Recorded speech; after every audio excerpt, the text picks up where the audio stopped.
I don't talk about this much, not because I've forgotten it, but because thinking about it still makes my skin crawl. This happened 6 years ago when I was 23, during one of the worst nights of my life. I used to live in a small town in Oregon, surrounded by thick woods and endless rain. There's an old highway bridge a few miles out from town where people used to hang out. It's one of those places where teenagers would go to drink or smoke, but I never cared much for that stuff. For me, it was a shortcut home from my late shift at the gas station. Cutting under that bridge knocked 20 minutes off my walk. My parents always told me not to use it at night, but I was tired and it was raining hard.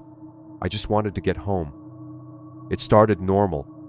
Just the sound of rain bouncing off my jacket, my boots crunching wet gravel, and the occasional car passing overhead. I had my headphones in, but only one earbud, something I always did when walking alone. I guess I liked the illusion of music without giving up awareness. That probably saved me. As I got closer to the bridge, I felt off. You know that feeling when you walk into a room and instantly feel like you're not alone? It was like that. I paused at the edge of the trail that dipped under the bridge and turned off my music. Just the rain again. But underneath it, something else. Breathing, not mine. It was shallow and quick, like someone trying not to be heard. I froze. My eyes scanned the dark space under the bridge. There wasn't much light, just the faint glow of my phone screen. I raised it like a flashlight and looked around. At first, I saw nothing, just concrete and garbage and old graffiti. But then something moved. It was a person, crouched behind one of the large support columns.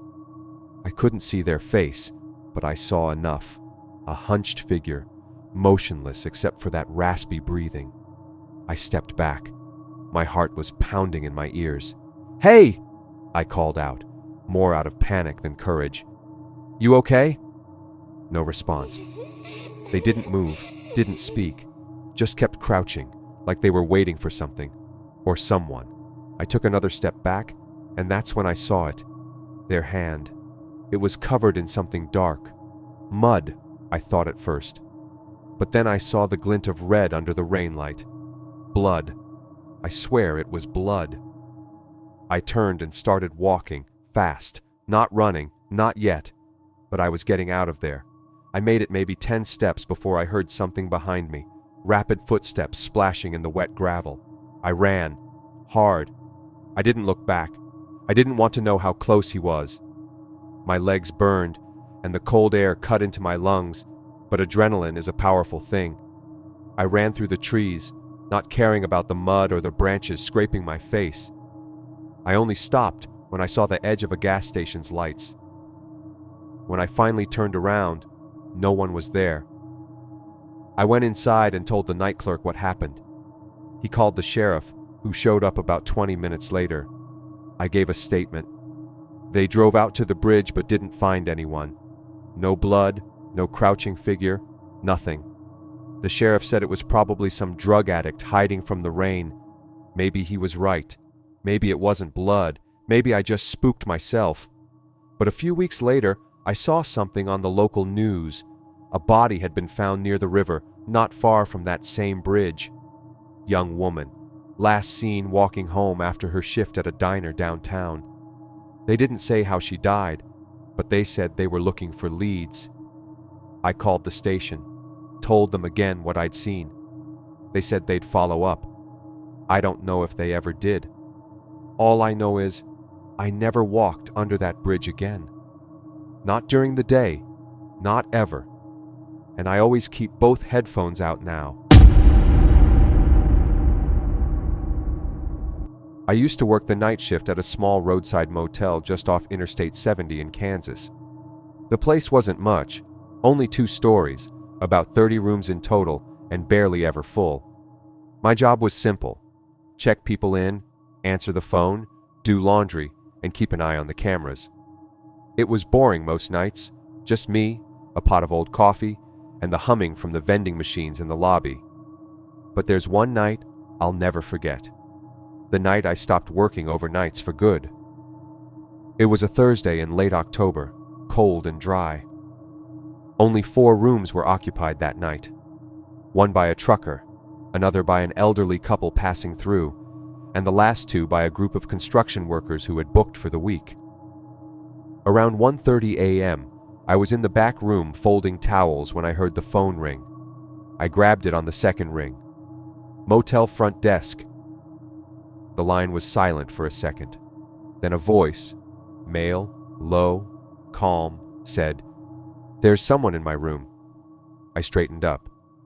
"Which room, sir?" "Room 209, he said. Now here's the thing. Room 209 was unoccupied. I knew that because I hadn't checked anyone into it, and I double-checked the registry to be sure. It was empty. "Sir, are you sure you're in 209? I asked. But the line had already gone dead. I stared at the phone for a second. I wasn't sure what to think. Could have been a prank, maybe a wrong number, but I pulled up the hallway cam for the second floor just to be safe. The feed was a little grainy, but I could clearly see the door to room 209. Nothing. No movement. No one standing outside. Still, I figured I'd check it out. I took the master key and went up the stairs. The hallway was quiet, only the soft buzz of the ceiling lights. When I reached room 209, I hesitated. Something felt off. The air was colder here, or maybe it was just me overthinking it. I knocked gently. "Front desk. Did someone call about this room?" No answer. I slid the keycard and pushed the door open. The room was empty. At least, it looked empty at first. Bed untouched. Lights off. No luggage. No signs of anyone staying there. But then I heard it. The faint sound of a shower running. My stomach dropped. I stepped farther in, heart pounding. "Hello? Anyone in here?" Still no response. I made my way to the bathroom door. It was half open, steam creeping out into the room.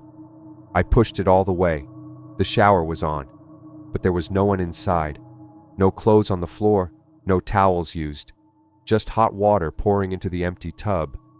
I turned it off and stood there, trying to figure out what the hell was going on. Then my radio crackled. "Front desk, come in." It was Mark, the early shift guy who came in around 5 a.m. "Yeah, I'm here," I said, my voice shaking slightly. "You okay?" he asked. "I just saw something on the monitor. Someone walked past the lobby." I froze. "I'm not in the lobby," I said. "I'm in room 209. There was silence on the radio. "I'm checking the cameras again," he said. I bolted out of the room, locked it behind me, and rushed down the stairs 2 at a time. When I got back to the front desk, I looked at the monitors. The lobby feed showed a blurry figure, tall, broad-shouldered, walking past the front windows just moments earlier. But there was no one outside now. We reviewed the footage several times. The figure didn't come in through the doors, didn't leave either, just walked past the windows, then vanished. We called the cops. They showed up an hour later, swept the building, checked room 209. Nothing. The manager tried to play it down, said maybe it was a glitch in the camera or someone sneaking in. But the look on his face told me he didn't believe it either. I quit a week later. I still think about that call. The voice that knew the room number. The shower that turned itself on. The figure on the monitor. And I wonder, if I'd stayed in that room just a few minutes longer, would someone have walked in?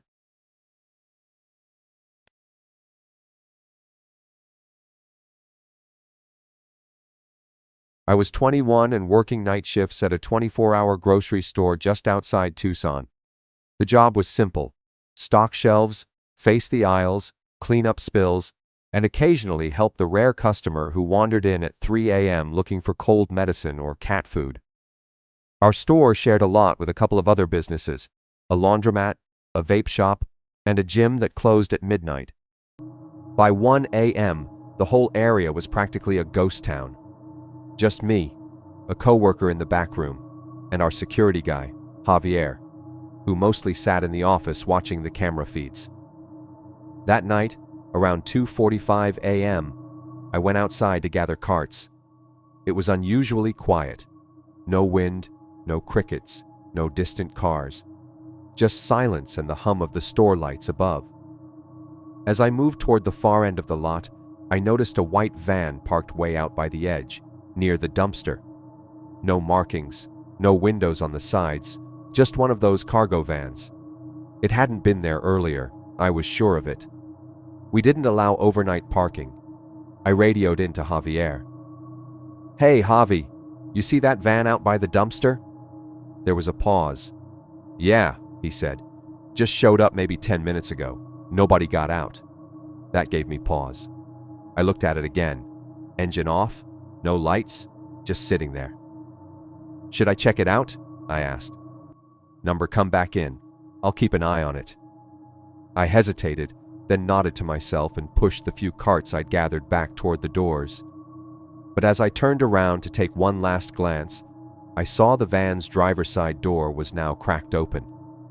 I stopped walking. I hadn't heard it open. A figure stepped out, tall, slim, wearing a hoodie pulled tight around their face. They didn't look at me. Instead, they walked around the back of the van and disappeared from my line of sight. "Javi," I said into the radio. "Someone just got out." "I see him," he replied. "He's just standing behind the van now. He's looking at the store." I didn't move. I was still about 20 feet from the entrance. "Just get back inside, man," Javier said. I started walking fast. I reached the doors and got inside just as Javier buzzed the lock behind me. We stood together in the small lobby area, watching the monitor. The man was still there, half hidden behind the van. But now, he wasn't alone. Another figure stepped out from the passenger side, then a third from the back doors. None of them had flashlights or phones. They just stood there, all facing the store. "Call the cops," I said. "I'm already on it," Javier replied, dialing. As he spoke to dispatch, I watched the screen. One of the figures walked over to the dumpster and crouched down, like he was fiddling with something. Then I saw it. He was placing something under the dumpster. "Is that a camera?" I muttered. It was hard to tell, but it looked like a small black device with a blinking red light. Why would they... The feed cut out. The entire monitor system went dark. "What the hell?" Javier said, pressing buttons. A second later, the store lights flickered, then shut off completely.